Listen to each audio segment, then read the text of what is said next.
Welcome, everybody. This is a panel we're very excited about. This is a panel about circular economies and how to fix and address climate change correctly, and how to change our mindset from a single-use economy to something that can really address this correctly.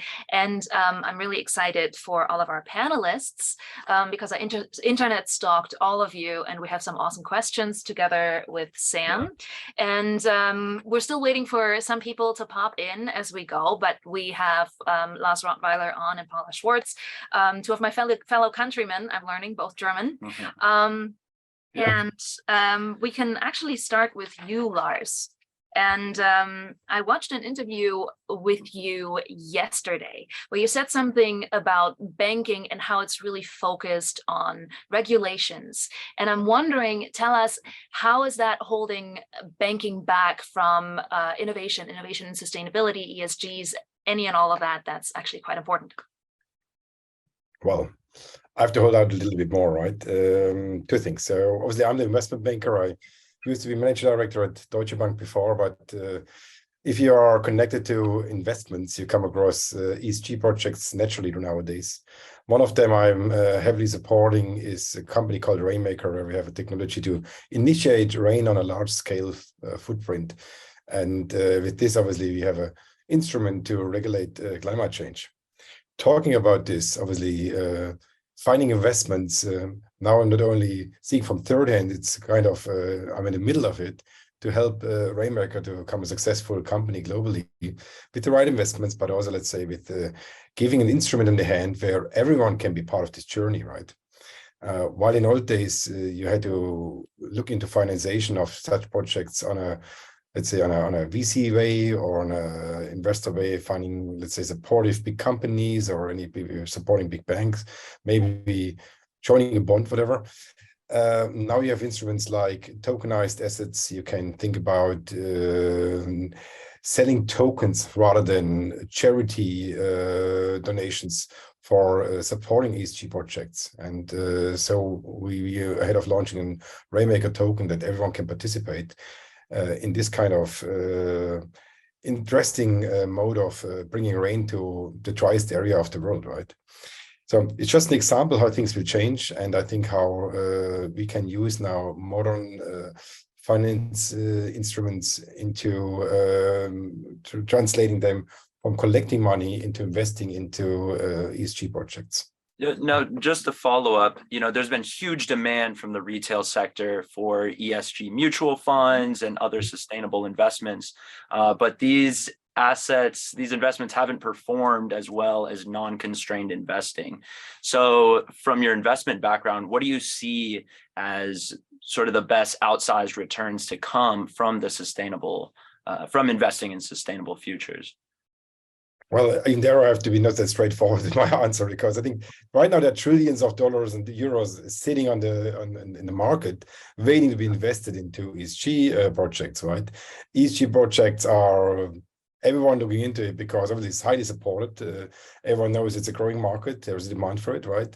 Everyone thinks he has an instrument to have a good return of investment behind. But often enough, it's kind of forgotten that most of them are startups and high-risk environments, right? So it's a bit tricky to just invest into a bond and setting up a bond.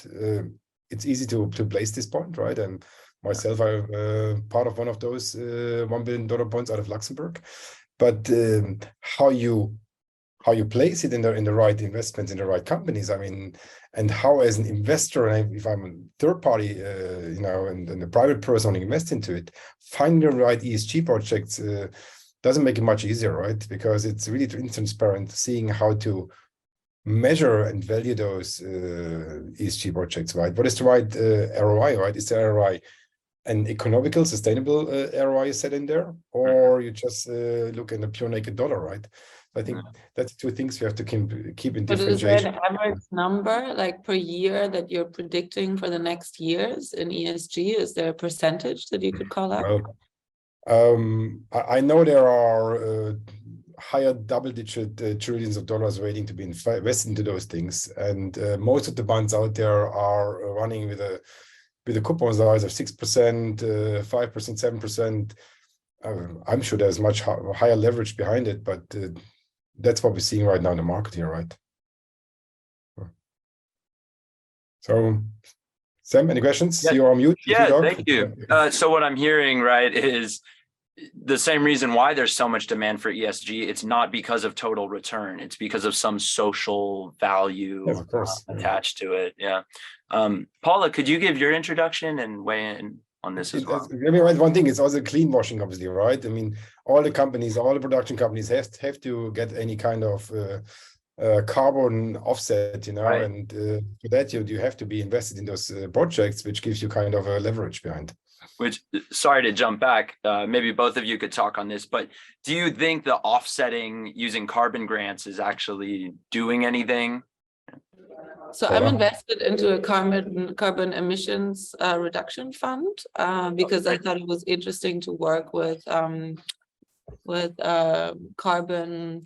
It's like tickets basically that you can buy from producers that create high carbon emissions, right? And then they're resold on a market of some kind.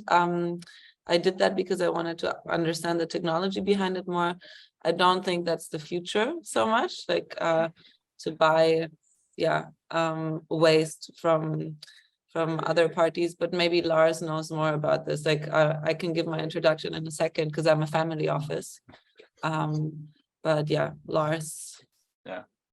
Well, it's you know, as you say, you know, it's there are so many bonds right now, green bonds out there, right? And just you said, you know, one is the carbon offwash, obviously, and to get CO2 certificates, it's not that easy, right? There are the gold standard, there are some other standards out there which are the process how to gain that, right? But still, you have to have procedures behind. You need to have a biomass or whatever to get your CO2 offwash, right? So it's not that straightforward in any kind of sustainable ESG project necessarily delivers you CO2 certificates. And even with our rain project, I think we think we're the biggest carbon sequester in the world. And when you can make rain in the desert, obviously you can help a lot. If you can make a rain on a crowded city, you wash down the pollution, obviously, right? You filter the air. But translating this into a CO2 certificate, it's kind of a process which still not is, it's standardized, but really not really standardized, because they're like in old days with the VHS video recordings, there are 10 different standards, and which one to follow there. So governments struggle with applying this and to issue those certificates. Yeah, you're definitely right about the ease of the certificates. Just an anecdote, for my hedge fund, my CMO, came to me one day and he said, "Oh, we're carbon neutral now," right? He was able to buy, certificates very quickly and very cheaply. So for these certificates, I want to ask both of you, because Paula, you've been between the border of Greece and Turkey for a while, and you're working with refugees. You're seeing a lot of suffering in a different way. So I really want to address how economic racism plays into some of this, and how some of the regulatory stuff works with carbon credit. Yeah, I would like to actually introduce myself, because I don't think I'm being seen here the way that I operate. Sorry. But I come from a half Greek, half German family office, and women were not really allowed to lead in there. So I had to step out and build my own family office. I make around 40% a year. I'm in a very diversified portfolio, but I run that alone. I have 2 kids now that have 4 passports. And I focus a lot on migration because I was facing the problem of not feeling welcome in my family. And so I was thinking, why not extend that to other people? And that's why I spent 7 years at the border between Greece and Turkey, as you mentioned. We have a refugee camp there that was built for 40 million euro. And I'm highly focused on defense and, on defense innovation, rapid housing, iris scans, blockchain stuff. I also invest into these kinds of things. So sometimes I have a little bit of a critical view, because I also work with Ukraine a lot, and war obviously gives out a lot of returns. And this is something that people don't invest in, but now with Ukraine, a lot of people have been asked, you know, can you help reconstruct Ukraine? Can you do something there? So I feel like we're also facing a very high moral imperative there of what to do or what not to do. And yeah, so I'm at the intersection, I would say, between war, migration, and gender topics, also since I run it myself. With that, what I would really like to get into is responsibility, and responsibility for companies to not shuffle carbon credits to a different part of the world, use part of somebody else's land for their offset that actually doesn't reduce any carbon emission. Can you get into that a little bit more? Well, I don't think there is an offset which is not utilizing any offset, right? I mean, whenever there is a CO2 certificate granted, then there will be offset on any place in the world, right? And pretty much it doesn't, you know, it doesn't matter where it is, as long as it helps, right? Well, but the definition of what the carbon credit is, it's the talking addition. about Rainmaker. If you can make rain any Lars, place in the world, obviously you can leverage it to the biomass, you can grow plants, you can work on sustainable projects, you can bring a different life quality inside those areas, right? Lars, so there's a lot of things you can leverage with it, right? And it doesn't matter if this is now on the driest areas in the world, which are normally the lower economic placed areas, Africa, South America, whatever, or you do it in the middle of Europe, right? Drought is a global problem right now, and it can be leveraged. And then again, back to our financial instruments. Well, there are financial instruments to tackle those issues, right? And if you have modern banks, obviously, in those carbon offset plays or in ESG fundings, that's not much different than old days in investment banking. Oh, my computer talks, sorry. So it's not much different than old days with investment banking, right? But you have to find the right receptions in it. Lars, what I would like to get into is the definition for a carbon credit, which talks specifically about addition, something that wasn't there before. And what's happening in the US frequently, especially this past year, is that carbon credits were given without regulatory processes. So you had an already rich nature preserve that was presented to companies and sold as a carbon credit, where there are trees that weren't actually in danger of being cut down. So how do we keep companies from doing that and confusing consumers with a carbon credit that makes them net zero, but that doesn't actually help the planet? Well, that's for sure a very interesting path you're going there. It's outside of what I oversee, where I'm involved inside, right? That might happen, of course. I mean, everywhere there is a kind of a possibility to get a smart way of earning some dollars or euros. There will be people which are abusing the system, obviously, right? And it can only be triggered and controlled by governance and compliance, right? And the regulations have to act here. Absolutely. Paula, do we still have you with us? Yeah, sorry, I had slight technical issues. No problem. Welcome back. Glad to have you. Yeah, glad you didn't leave at that question, right? But sorry, I'm actually 9 months pregnant. That's why I'm like, congratulations. Congratulations. I'm moving offices today here in Miami, so that's why yeah. Yeah, I have a question as it relates to climate change and immigration. We see, as you know, the climate catastrophe is getting much worse. There's the creation of arid zones, right? Here in California, we just had, I believe, the first Series 5 storm in San Francisco. 1 in 100-year storms are becoming like a regular thing. Are you seeing this affect, you know, people? Is this climate change affecting people having to migrate into different areas? Are you seeing that at all? So of course, if you look at the places in the world that people can actually not stay at anymore because they're just uninhabitable, that's a massive issue. But I'm not so much into looking at things that don't work. I'm looking at things that work. So for example, I'm supporting a form of innovation where you can grow food in any kind of scenarios in an AI container. So this container enables itself to create conditions also in space or in very cold regions or underwater where you could theoretically grow plants. And as we're talking, there is an investor call happening with Walmart for this technology. So I think that we actually have the ability to work against these kinds of phenomenons. You know, we have innovation and technology to not let that happen. And I think also Jeff Bezos and Richard Branson, they have certain technologies that they created for satellites in space to have big sort of mirrors on them that can shield in the long run from increased climate change. So also through things that are happening in space, it's very possible to prevent these kinds of developments from happening that you just mentioned, right? And the Rainmaker example is another one that I find very interesting that Lars mentioned before. Yeah. So I'm not so much into being dogmatic. I think problems happen, and migration can be amazing. But yeah, we do see that we need to take care of the planet more.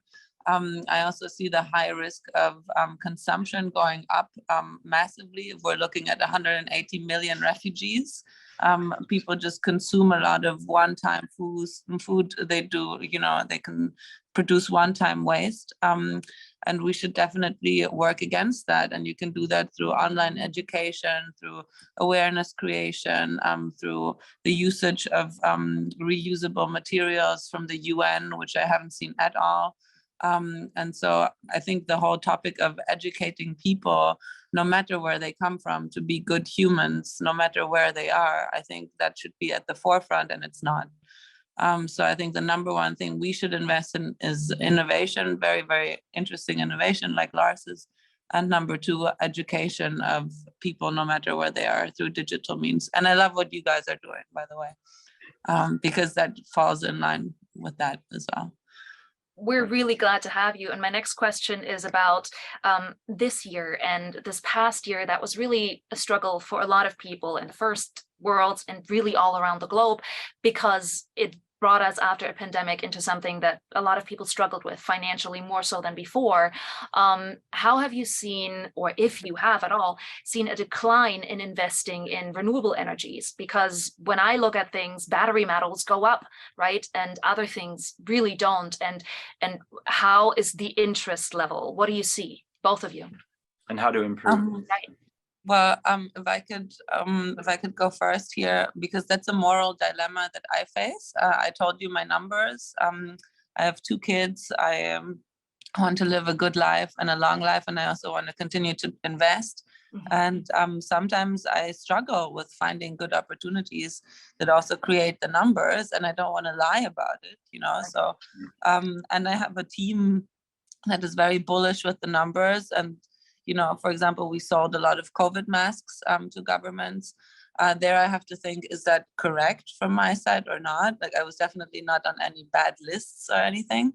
But yeah, as a mom, I think like, wow, I'm selling these weird masks. Mm-hmm. Is that legit or not? And I don't have a strategy in place right now that actually safeguards 35-40% a year for me, and that is green. And I do want to be very ambitious with my numbers, so I don't want to walk away from that. And I don't know how to do it. Like, it breaks my brain every morning, including today. I agree what Paula says. I completely echo you, right? I mean, it's obviously, if you're an investment banking scene, you have to keep a balance, right? And it has to be ambitious from what you can do, but it has to be also, numbers have to be right too, right? And just add a little bit to last questions. Because of the drought, you know, because of the war, right? We see that in this year's supply in food and in some areas it might be even more dramatic than before, right? So now look to a country, and easy example is always Egypt. Egypt is 100 million people living there, right?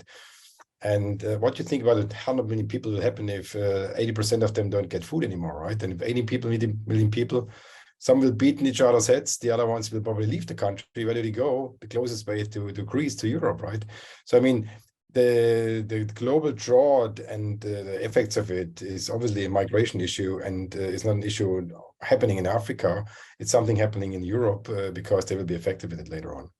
And so, for example, sorry, if I can add to that, we also in the United States right now, we're seeing so many Cubans come to the country as never before, I think. People from Nicaragua are coming. Latin America has a massive problem. So I feel like also because of PR reasons, people are not looking that way so much. But if you look down 10, 20 years down the line, people will say that, support for this kind of problem, structural support, awareness building for the region, South Latin America could have been super preventable. People could have gotten into it, and they're just not there because the awareness is not here. So I also think that we're very focused on markets that are supposed to seem sexy, but we're not focused on problems and numbers that could actually mean that a region is being helped, right? Like as an investor, I see a problem and then I want to see the numbers of users that I could be affecting, and that can translate into returns. But sometimes that means that the problem is really shit, that it also collides with my worldview, with something I don't want to acknowledge. And I think that as investors, we should look at these kinds of opportunities very much as well, and not become human traffickers or whatever, but really keep the moral lens and say, okay, returns can be made. People can be helped. How do we make that work? Instead of looking at things that are easy and that give high returns, like Coca-Cola bottles, billions of Coca-Cola bottles a day. That's a product that's fun, boring, and bad for the planet. Yeah. The Rainmaker team has 2 Nobel Prize winners on board, right? They've been since 15 years refining the technology how to make rain, right? And they're able to do it now on the press of a button, if the weather conditions are right, obviously, across 10,000 square kilometers of space. So really whole countries can be re-greened, which they've proven in Jordan 3 years ahead of COVID, right? And obviously the biggest issue they have is to find investment, but also to get the countries that far to seal the deal, because only highest presidents, kings, sheikhs can close such a deal and make a decision that it should rain in the country. Right. The issue they face is very corruptive. So it's a corruption issue, obviously, number one behind. It's also what you say, Paula, that the interest is not very strong to help countries far, far away from where the investor is based, right? So it's really, there are solutions out there which can help tremendously, but they might not find the right interest on the investment sides. I mean, you're calling in from Dubai. I have a company in Dubai from my family office, and I love Dubai also because they support refugees so much with financial means, but I'm not able to give birth there right now as a woman because I'm not married. And so I think also we should help countries open up more, also from a moral imperative. And, just because countries have a lot of money like Qatar, Dubai, or Saudi Arabia, like we also need to be careful to continue the conversation about openness, about moral standards. And since I was personally affected by that, I do think that I would like to mention that at this point. So, yeah. With that, I have another question. How do both of you, and I think we have one of our other panelists joining, but before we get to Mark, a quick question. How do you feel about tokenization of non-production? Let's say an oil field is discovered and we're deliberately deciding not to use the resource and tokenize the carbon credit instead. Is that financeable? Does that work? 100% agree. And I'm founder of mBank, and we are doing, we have a cookie cutter for new banks, right? We established more than 80 banks around the globe. Many of them are focusing on tokenization of digital securities. And I'm a strong believer that in 10 years, everything will be tokenized. Everything will have a digital token behind. It will be kind of secured on a blockchain. And obviously, I think whatever has to do with ESG tracking, with ESG synergies, with kind of ROI trackings, should be controlled and that kind of instrument behind, right? And I'm a strong believer that those CO2 certificates on the blockchain as a security can be very, very easy tradable, much better than on any other way. Mark, do you want to touch on this? Give a quick introduction. I know you just joined. Context would be good. I just did join. Mark. Absolutely. We were moving. We talked about a lot of even weather modification and some physical things that can help sustainability. But now a question came up about tokenization, and everyone here works in blockchain as well. Right. How can the software side of things actually move us towards a sustainable future? Specifically for non-production of resources. Mm-hmm.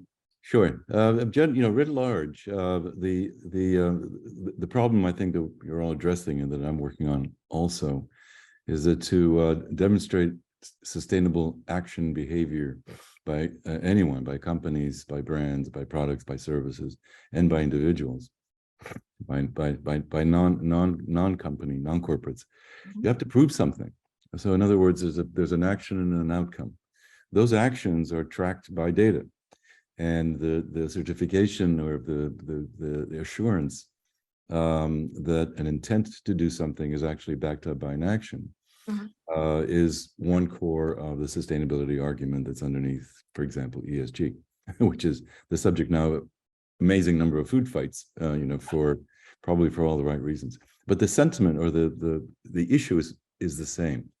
Is commitments need to be made. That by itself is a positive, whether it's at the product level or at the country level, it makes no difference. A commitment is a commitment. And then the next question is measurement. If you can't measure it, you know how you fill in the sentence. If you can't measure it, you can't manage it. So, and then the measurement has to be to create a sense of trust, has to have a shared language of trust. Blockchain is one of those shared languages. You can do it without blockchain. You don't need blockchain, but it's a new shared language of trust. And, Mark, your interview that I've watched actually spoke specifically about the coal peak in China. I think you gave that in 2009, and you were predicting that we have a coal peak in 2030.